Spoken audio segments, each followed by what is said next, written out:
નમસ્કાર, આપ જોઈ રહ્યા છો ન્યૂઝ 18 ગુજરાતી. હું છું સિદ્ધાર્થ ધોળકિયા. મોરબીથી મહત્વના સમાચાર. મોરબી બસ સ્ટેશનમાં એસટી કર્મચારી વાખડ્યા છે. મારામારીના સીસીટીવી ફૂટેજ સામે આવ્યા છે.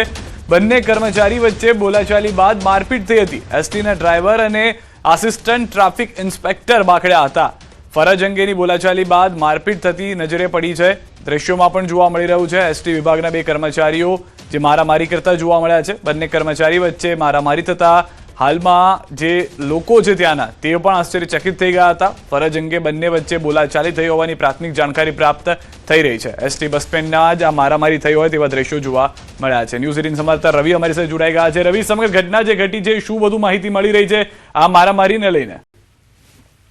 મોરબીના નવા બસ સ્ટેન્ડમાં એસટી કર્મચારીઓ વચ્ચે નોકરી બાબતે મારામારી થઈ હોવાની વિગતો સામે આવી છે. બંને કર્મચારીઓ પહેલા પ્રથમ વાત કરે છે અને ઉશ્કેરાઈ જઈને બંને કર્મચારીઓ હાથાપાઈ કરે છે અને બાજાબાજીના દ્રશ્યો સામે આવે છે. ત્યારે સીસીટીવી ત્યાંથી વાયરલ થયા હતા અને સીસીટીવી ન્યૂઝ 18 ની ટીમ પાસે પહોંચ્યા હતા અને આ દ્રશ્યો સમગ્ર મોરબી નવા બસ સ્ટેન્ડના દ્રશ્યો છે.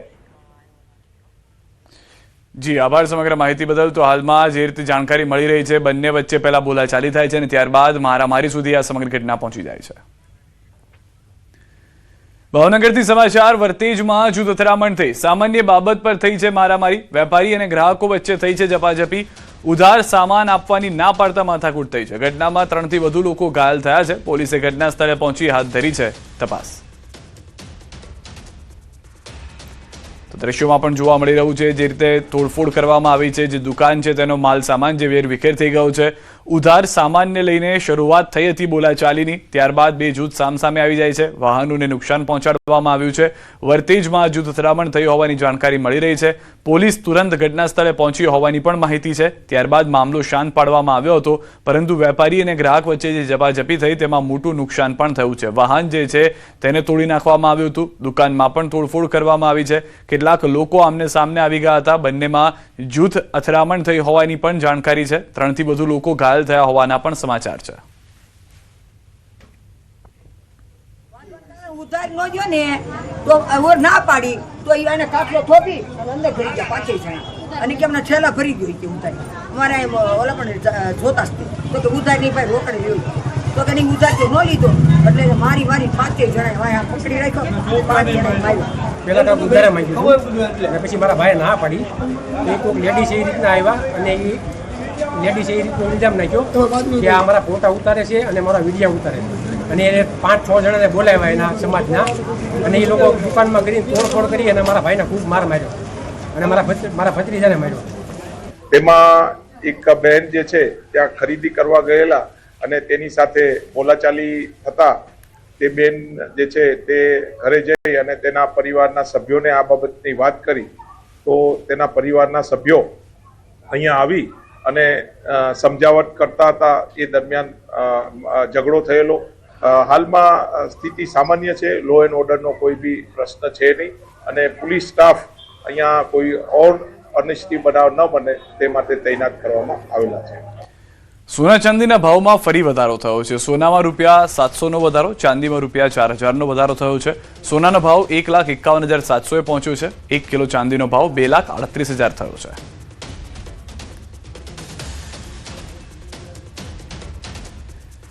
લીંબડી પંથકમાં વાતાવરણમાં પલટો. ભારે પવન ફૂંકાતા મંડપ ધરાશાયી થઈ ગયો છે. લીંબડી નેશનલ હાઈવે પર ચોટીલા જતા પદયાત્રીઓ માટે સેવાના કેમ્પનો મંડપ ધરાશાયી થતા 2 વ્યક્તિ ઇજાગ્રસ્ત થઈ ગયા છે. તેજ પવન ફૂંકાતા છાલિયા તળાવ પાસે આવેલ સેવા કેમ્પનો મંડપ ધરાશાયી થયો. સેવા કેમ્પમાં આરામ કરી રહેલા 2 પદયાત્રીને ઇજાઓ પહોંચતા સારવાર માટે લીંબડી હોસ્પિટલમાં ખસેડવામાં આવ્યા છે. દ્રશ્યો આપ જે રીતે જોઈ રહ્યા છો તે પ્રમાણે એક તરફ ભારે પવન ફૂંકાઈ રહ્યો હતો, જે મંડપ બનાવવામાં આવ્યા હતા કે જ્યાં લોકો આશ્રય લઈ શકે. સેવા કેમ્પનો આ મંડપ હતો જે ધરાશાયી થઈ ગયા હતા. 2 લોકોને સામાન્ય ઈજાઓ પહોંચી છે, પરંતુ ઈજા પહોંચવાને કારણે તુરંત જ તેઓને સારવાર મળી રહે તે માટે હોસ્પિટલ ખસેડવામાં આવ્યા હતા. વાતાવરણમાં અચાનક આવેલા પલટાને કારણે ખેડૂતો એક તરફ નુકસાની ભોગવી રહ્યા છે. અલગ અલગ વિસ્તારમાં વાતાવરણમાં જે પલટો આવ્યો છે તેના કારણે. બીજી તરફ આ રીતે અનેક સેવા કેમ્પ અથવા જે નાના નાના મંડપ અને કાચા મકાનો છે તેને પણ નુકસાન થઈ રહ્યું છે. તો લીંબડીથી આ દ્રશ્યો જોવા મળી રહ્યા છે કે જ્યાં આગળ સેવા કેમ્પ આખો પડી ગયો હતો. એ સેવા કેમ્પની અંદર 2 લોકો હોવાની પ્રાથમિક જાણકારી હતી. જે બંને લોકોને ઈજા થતા તેઓને સારવાર માટે હોસ્પિટલ ખસેડવામાં આવ્યા છે. વધુ માહિતી ન્યૂઝ 18 સંવાદદાતા અક્ષય પાસેથી મેળવીશું. અક્ષય, જે રીતના વાતાવરણમાં પલટો, ભારે પવન ફૂંકાયો છે, શું પરિસ્થિતિ છે? જી ચોક્કસથી સુરેન્દ્રનગર જિલ્લામાં હવામાન વિભાગની આગાહી પ્રમાણે લીંબડી તાલુકામાં વાતાવરણમાં પલટો જોવા મળ્યો હતો અને બપોર બાદ અચાનક જે છે એ તેજ પવન ફૂંકાવાની શરૂઆત થઈ હતી, જેને લઈને ખાસ કરીને હાલ જે ચોટીલા ચૈત્રી પૂનમે રાજ્યભરમાંથી હજારો શ્રદ્ધાળુઓ જઈ રહ્યા છે, ત્યારે આ પદયાત્રીઓ માટે ઠેર ઠેર સેવા કેમ્પનું આયોજન કરવામાં આવ્યું છે. ત્યારે લીંબડી છાજિયા તળાવ પાસે આ જ પ્રકારના એક સેવા કેમ્પનું આયોજન કરવામાં આવ્યું હતું, જ્યાં પદયાત્રીઓ માટે રહેવા, જમવાની અને આરામ કરવાની સુવિધા હતી. ત્યારે ભારે પવનના કારણે આજે સેવા કેમ્પનો મંડપ છે એ ધરાશાયી થયો હતો, જેમાં આરામ કરી રહેલા 2 વ્યક્તિઓને ઈજાઓ પહોંચતા તાત્કાલિક 108ની મદદથી લીંબડી સરકારી હોસ્પિટલ ખાતે સારવાર માટે ખસેડવામાં આવ્યા છે. પરંતુ ક્યાંક ને ક્યાંક આજે તેજ પવન ફૂંકાયો છે, તેના કારણે તારાજી જેવા દ્રશ્યો છે ચોક્કસથી જોવા મળી રહ્યા છે. જી આભાર અક્ષય સમગ્ર માહિતી બદલ. રાજસ્થાનના જયપુરમાં હિંચકો તૂટતા બાળકીને માથાના ભાગે ઈજાઓ પહોંચી છે. 2 બાળકો હિંચકા ખાઈ રહ્યા હતા તે સમયે જ લોખંડનો પાઇપ પડ્યો. પાઇપ નીચે બાળકી દબાઈ હતી. હરમાળામાં ઝૂલતી વખતે સર્જાયેલી દુર્ઘટનામાં બાળકીને ગંભીર ઈજા થઈ. ઉપરથી લોખંડનો પાઇપ પડતા બાળકીને માથાના ભાગે ઈજા થઈ છે. સોસાયટીની મેન્ટેનન્સમાં ગંભીર બેદરકારી સામે આવી છે. પોલીસ ફરિયાદ રમતા રમતા માસૂમ સાથે બનેલી ઘટનાને લઈને થઈ છે. સીસીટીવીમાં સમગ્ર ઘટના કેદ થઈ છે.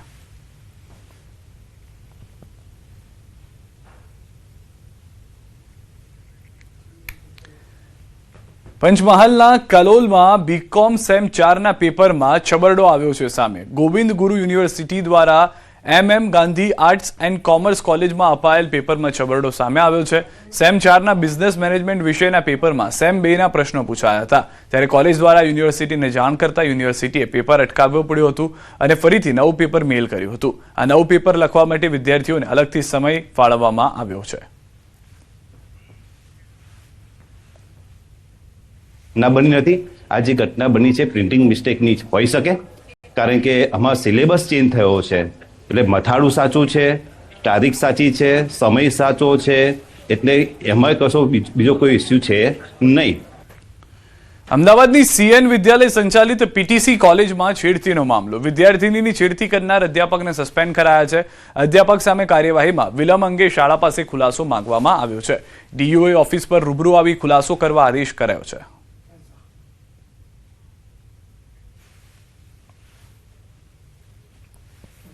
CN વિદ્યાલયમાં આજે મેનેજમેન્ટ અને આચાર્યશ્રીને ઉપસ્થિત રહી ખુલાસો રજૂ કરવા માટે જણાવ્યું છે કે દીકરીએ ક્યારે આપને ફર્સ્ટ ટાઈમ આ પ્રકારની ઘટના બન્યા પછી જણાવ્યું હતું અને એ ત્યાર પછી આપે શું કાર્યવાહી કરી હતી તે બાબતો લેખિતમાં જણાવવા માટે, આધાર પુરાવા સહિત જણાવવા માટે જણાવેલું છે. મહેસાણાના કડીમાં થોડાક દિવસ પહેલા ક્ષત્રિય યુવક પર ઘાતકી હુમલો થવા મામલે ક્ષત્રિય સમાજ આકરા પાણીએ છે. આ ઘટનાને 25 દિવસ વીત્યા હોવા છતાં કોઈ નક્કર કાર્યવાહી ન થતા આરોપીઓને કેમ છાવરવામાં આવી રહ્યા છે તેવા આક્ષેપ સાથે ક્ષત્રિય સમાજના આગેવાનોએ રેલી યોજી મહેસાણા કલેક્ટરને આવેદનપત્ર પાઠવ્યું. તો બીજી તરફ કોંગ્રેસના પૂર્વ ધારાસભ્ય બળદેવજી ઠાકોર અને આગેવાન અભિજીતસિંહ બારડે પોલીસની કામગીરી અને રાજકીય દબાણ અંગે ગંભીર સવાલો ઉઠાવ્યા. ક્ષત્રિય આગેવાનોનો સ્પષ્ટ આક્ષેપ છે કે કોઈ રાજકીય માથું આ ગુનેગારોને છાવરી રહ્યું છે, જેના કારણે પોલીસ તંત્ર ઢીલી નીતિ અપનાવી રહ્યું છે. તો હવે આ સમગ્ર મામલે આક્રોશ વધતા મામલો વધુ ઉગ્ર બને તેવા એંધાણ છે. 25 દિવસ પહેલા કડી મુકામે જે બનાવ બન્યો અને મનીષભાઈના દીકરા યુવરાજને જે ઢોર મારવામાં આવ્યો, જે કૃત્ય તમે કદાચ કેમેરામાં જુઓ તો આપણે જોઈ પણ ના શકીએ. એના શરીરની અંદર 40 ફ્રેક્ચરો કરવામાં આવ્યા છે. છતાંય આ મહેસાણાની પોલીસ એ સાચી તપાસની દિશા તરફ જતી નથી. ક્ષત્રિય સમાજના યુવાન ઉપર જે હુમલો કરવામાં આવે છે એમાં ગંભીર ઈજાઓ પહોંચે છે. આજે દીકરાની હાલત ખૂબ નાજુક છે, હોસ્પિટલાઇઝેડ છે. એટલે આ ગુના સંદર્ભે જે પણ આરોપીઓ છે આજે પણ નાસ્તા પડતા છે, એમના ઉપર તાત્કાલિક એક્શન લેવામાં આવે. માલધારી, રબારી, ભરવાડ અને ચારણ સમાજના લોકોને અનુસૂચિત જાતિના દરજ્જામાંથી દૂર કરવાની કાર્યવાહીના સમાચાર સામે આવતા સમાજમાં સરકારના નિર્ણય સામે રોષ જોવા મળી રહ્યો છે. આ સમુદાયના અનુસૂચિત જાતિ એસટીના દરજ્જામાંથી દૂર કરવાની કાર્યવાહી શરૂ કરાઈ હોવાના સંકેતો મળતા જ લોકોમાં ચિંતા અને વિરોધના સૂર જોવા મળી રહ્યા છે. આ નિર્ણય સામે વિરોધ નોંધાવવા માલધારી, રબારી, ભરવાડ અને ચારણ સમાજના લોકો ગીરગઢડા મામલતદાર કચેરીએ એકત્ર થયા હતા અને સરકાર વિરુદ્ધ સૂત્રોચ્ચાર કરી વિરોધ દર્શાવ્યો હતો. સાથે જ સમાજના આગેવાનો અને લોકો એકત્રિત થઈ ચીમકી ઉચ્ચારી કે જો આ નિર્ણય પાછો નહીં ખેંચવામાં આવે તો આગામી સ્થાનિક સ્વરાજ્યની ચૂંટણીનો બહિષ્કાર કરવામાં આવશે. અને અમારું એવું કહેવાનું છે કે ભાઈ અમને અન્યાય થાય છે. આજે કનુભાઈ 4 તારીખે બોલ્યા કે એસટીનો દરજ્જો આનો લઈ લેવો જોઈએ ને આપણે આને ઓબીસીમાં લઈ લેવા, તો આ આજકાલનો જ નથી, 1956થી છે. આ આંબેડકરે આ ન્યાય અમને આપેલો છે. કોઈ આ નવું કાંઈ તે દિવસે આ સરકાર ભાજપ સરકાર હતી નહીં તે દિવસે. પણ હાસું તો સરકાર હોય કે બાપ હોય, આપણો બાપ હોય ને એને હાસું તો કરવું જ પડે, તો એને ખ્યાલ આવે કે ના ના બરોબર છે. જો માવતર છે એ સમાન છે, એની ભૂલ ન હોય, ભૂલ આપણી હોય, પણ છતાંય આપણી ભૂલ પગે લાગીને પણ માવતરને 2 શબ્દ કહેવા પડે. તો સમાજ ડિસ્કો કરે છે એ બરોબર છે, પણ હવે તો સરકારે ડિસ્કો આપ્યો, એટલે ડિસ્કા બંધ કરો. સમાજ કરે એને કરવા દો, સરકાર માટે એ નફરત છે.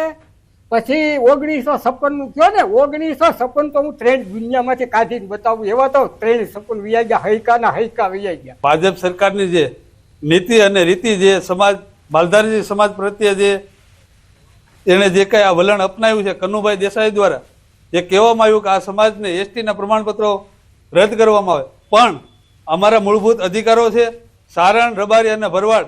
આજે અમે 400 થી 500 માણસ અત્રે ઉપસ્થિત થયા છે. ગીરગઢડા મામલતદાર કચેરીએ આવેદનપત્ર આપવામાં આવ્યું છે. ભાવનગરના ઘોઘા પંથકમાં પ્રેમ લગ્નનો કરુણ અંત આવ્યો છે. 3 શખ્સોએ જાહેરમાં જ યુવક પર છરીથી હુમલો કરી મોતને ઘાટ ઉતાર્યો. પોલીસ તપાસમાં ખુલ્યું કે પ્રેમ લગ્નથી નારાજ યુવતીનો પરિવાર યુવકને અવારનવાર ધમકી આપતો હતો. કોર્ટ મેરેજની અદાવતમાં પિતાએ જ જમાઈની હત્યાનું ષડયંત્ર ઘડ્યું, જે બાદ 3 શખ્સો દ્વારા યુવક પર જાહેરમાં હુમલો કરાયો. પોલીસે ફરિયાદના ગણતરીના કલાકમાં 2 આરોપીઓને દબોચી લીધા, જ્યારે મુખ્ય આરોપી એવા યુવતીના પિતાને પકડવા ચક્રો ગતિમાન કર્યા છે.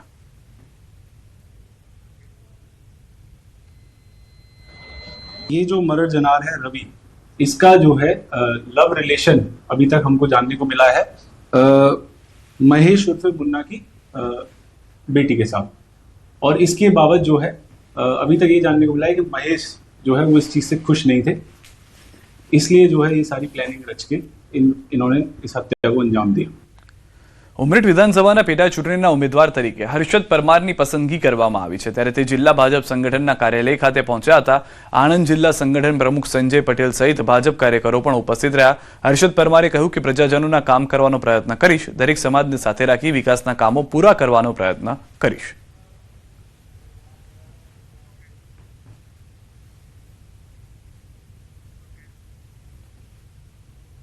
ની જે ઉમરેઠ વિધાનસભાની ચૂંટણી છે એમાં પેટા ચૂંટણી માટે ગોવિંદભાઈ પરમાર જે બીજેપીના ધારાસભ્ય હતા એમના પુત્ર હર્ષદ પરમારની પસંદગી થઈ છે. આપણી સાથે હર્ષદ પરમાર છે. હર્ષદ પરમારને જ પૂછીએ શું લાગણીઓ. હર્ષદભાઈ, તમારી પાર્ટીએ પસંદગી કરી છે, શું લાગણીઓ? હૃદયપૂર્વક આભાર વ્યક્ત કરું છું કે તેમને મારા પર ભરોસો મૂકી, વિશ્વાસ મૂકી મને મારી આ પસંદગી કરી છે, અને તેઓનું આ જે કંઈ પણ મારી પસંદગી કરેલી છે તેમાં હું પાર પડીશ અને તત્પર રહીને પ્રજાજનોના કામ કરવાનો પૂરેપૂરો પ્રયત્ન કરીશ. સૌને સાથે લઈને, દરેક સમાજને સાથે લઈને પ્રજાજનોના વિકાસના કામો જે કંઈ પણ બાકી હશે એ પૂરા કરવાનો પ્રયત્ન કરીશ. આપણી સાથે અહીંયા ભારતીય જનતા પાર્ટીના જિલ્લા સંગઠનના પ્રમુખ સંજયભાઈ પણ છે. સંજયભાઈને પૂછીએ કે સંજયભાઈ, ઉમરેઠ વિધાનસભાની પેટા ચૂંટણી જીતવા માટે શું કરશો? સંગઠન કેટલું કામે લાગશે? આણંદ જિલ્લાની ઉમરેઠ વિધાનસભાની અમારા સૌના આદરણીય વડીલ શ્રી ગોવિંદભાઈ પરમારના અવસાનને કારણે ખાલી પડી ગયા એમના સુપુત્ર ચિરંજીવી હર્ષદભાઈને જ્યારે પાર્ટીએ પસંદ કર્યા છે, ત્યારે આખી ચૂંટણી જે પ્રકારના ગુજરાત સરકારના કામો, કેન્દ્ર સરકારના કામો, સંગઠનના અમારા પ્રભારી બેન શ્રી વર્ષાબેન જોશી અને ગઈકાલે જ આખી ચૂંટણી જોવા માટે જેમની પ્રભારી તરીકે નિમણૂક થઈ છે એવા પ્રદીપસિંહજી જાડેજા, અમારા ચૂંટણીના ઇન્ચાર્જ હસમુખભાઈ, અમારા બંને મંત્રીશ્રીઓ રમણભાઈ અને કમલેશભાઈ ધારાસભ્યશ્રીઓ, અને ખાસ કરીને મિતેશભાઈ અમારા સાંસદશ્રી, આ બધા જ આગેવાનો અને ભારતીય જનતા પાર્ટીની ખૂબ મોટી ટીમ આખી જ્યારે કામે લાગવાની છે ત્યારે 100% આ સીટ ખૂબ જંગી બહુમતીથી ભારતીય જનતા પાર્ટી ચોક્કસ જીતશે.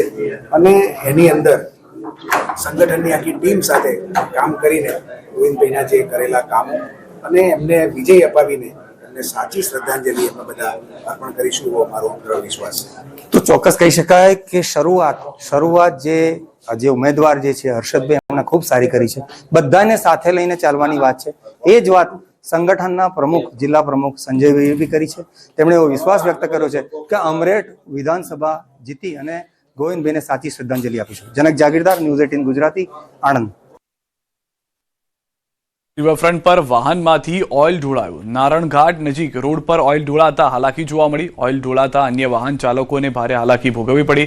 ધારાસભ્ય અમિત શાહે સમગ્ર મામલે તંત્રનું ધ્યાન દોર્યું. એએમસીની ટીમે ઓઇલ પર રેતી નાખવાની કામગીરી આરંભી છે, જેથી અન્ય વાહન ચાલકોને હાલાકીનો સામનો ન કરવો પડે. સામાન્ય રીતે ઓઇલ ઢોળાવાને કારણે કેટલાક વાહનો લપસી જતા હોય છે, પરંતુ તુરંત એએમસીનું ધ્યાન દોરતા ધારાસભ્ય દ્વારા માટી નાખવાનું કામ કરવામાં આવ્યું હતું.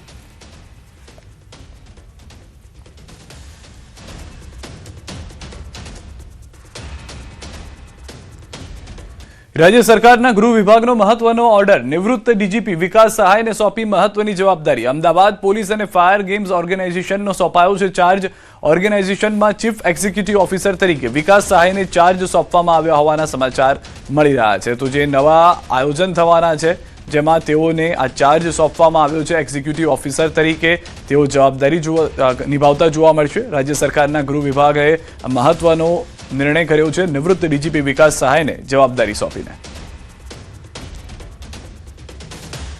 વૈશ્વિક યુદ્ધની અસર હવે રસોડા સુધી પહોંચી ગઈ છે. ખાદ્ય તેલના ભાવમાં ધરખમ વધારો થતાં ગૃહિણીઓનું બજેટ ખોરવાઈ ગયું છે. ભાવ વધારાના કારણે વડોદરાના હાથીખાના અનાજ કરિયાણા બજારમાં સ્થિતિ કફોડી બની છે. દરેક તેલના ડબ્બા પર સરેરાશ ₹200નો સીધો વધારો થયો છે. પામોલીન તેલ ₹2200થી વધીને ₹2400 સુધી પહોંચ્યું, જ્યારે કપાસિયા તેલનો ભાવ ₹2500. સિંગ તેલના ભાવમાં આંશિક વધારા સાથે હાલ ₹3050 પ્રતિ ડબ્બાનો ભાવ છે. અન્ય ખાદ્ય તેલના ભાવમાં ₹2400થી ₹2600 વચ્ચેનો જોવા મળી રહ્યો છે. ભાવ વધારા વચ્ચે સામાન્ય જનતા સરકાર પાસેથી રાહતની અપેક્ષા રાખી રહી છે. તો યુદ્ધની પરિસ્થિતિ જે પ્રમાણે છે એ પ્રમાણે દિવસે દિવસે મોંઘવારી વધતી જાય છે. જ્યારે 2200નો ડબ્બો હતો, અત્યારે 2500-2600 રૂપિયાની આસપાસ ડબ્બો પહોંચી ગયો છે. એટલે જનરલ અત્યારે નોર્મલ એવું છે કે મધ્યમ વર્ગને બહુ અઘરું પડે છે. અત્યારે મોંઘવારીનો માર બહુ વધારે છે. માર્ચ મહિનાના એન્ડિંગમાં તેલના ડબ્બામાં ભાવ ₹200 ઘટતો હોય છે, જ્યારે આ વખતે 200 થી ₹250 વધીને આવ્યો છે અને હજુ 2 મહિના સુધી વધવાની શક્યતા છે. તો આ બજેટ ખૂબ જ ગૃહિણીઓ માટે તો ખૂબ જ મુશ્કેલી ભર્યું કામ થઈ રહ્યું છે. તેલમાં 200 થી ₹250 ડબ્બે વધી ગયા છે એક મહિનામાં. સિંગ તેલમાં વધ્યા, કપાસિયામાં વધ્યા, પામોલીન વધ્યા. દરેક તેલ જે આવતો હતો આગલા મહિનામાં 200 થી ₹250 વધ્યા છે. વધ્યાનું કારણ એક યુદ્ધ છે, બીજો પબ્લિકને ધરપત નથી. 2 કારણ છે. જેને એક ડબ્બો જોઈએ છે એ 3 ડબ્બા લેવા આવે છે. બધા પબ્લિકને અમે એવું કહીએ છીએ આરામથી તમે એક ડબ્બો લઈ જાઓ. એક ડબ્બો તમારે 2 મહિના ચાલશે. 2 મહિના પછી જે થશે જોઈ જશે આપણને, પણ પબ્લિકને એવી ધરપત નથી. તો જેને કારણે જે પ્લાસ્ટિકના બેરલ ટીનનો જે ભાવ વધ્યો છે એ ભાવ વધારો તેલના ડબ્બા પર લાગ્યો છે. તેલના ડબ્બા પર બાકીની કોઈ ઈરાન ને આની વોરની કોઈ ઇફેક્ટ અમને દેખાતી નથી. એ સિવાય તમે કઠોળ અનાજમાં ગણશો તો ભારત મોટે ભાગે એક્સપોર્ટ કરતો દેશ છે અને આપણા દેશમાં કોઈ વસ્તુની અછત નથી. તમામ વસ્તુનો પૂરતો સ્ટોક છે. દરેક વસ્તુ મળશે. કદાચ પબ્લિક પેનિક નહીં થાય અને જરૂર મુજબ લેશે તો કદાચ એને ઓછા ભાવે મળશે. આજે મરચું છે, હળદર છે, આ બધા ઇન્ટરનેશનલ લેવલ ઉપર 8% થી 18%ના ભાવો ઓલરેડી ઘટી ગયા છે, કારણ કે આપણું એક્સપોર્ટ બંધ છે અત્યારે. એટલે આપણે માણસે કોઈ પેનિક થવાની જરૂર નથી. વડોદરા શહેરની જનતાને અમારી નમ્ર વિનંતી છે. બનાસકાંઠાના ભીલડી ગામમાં Banas bovine breeding and research સેન્ટરનું પ્રધાનમંત્રી આવતીકાલે લોકાર્પણ કરવાના છે. બનાસની ધરતી પર 125 એકરમાં બ્રીડિંગ અને રિસર્ચ સેન્ટર જે છે તે નિર્માણ પામ્યું છે. દેશના વડાપ્રધાન આવતીકાલે આ બ્રીડિંગ અને રિસર્ચ સેન્ટરનું વર્ચ્યુઅલી લોકાર્પણ પણ કરી શકે છે. ખાસ કરીને કયા પ્રકારનું આ રિસર્ચ સેન્ટર અને બ્રીડિંગ સેન્ટર છે તેને લઈને આપણે સીધી જ વાત કરશું બનાસ ડેરીના ચેરમેન શંકરભાઈ ચૌધરી જોડે. ખાસ કરીને દેશનું સૌથી મોટું 125 એકરનું આ બ્રીડિંગ અને રિસર્ચ સેન્ટર જે બનાવવામાં આવ્યું છે તેની શું વિશેષતાઓ છે?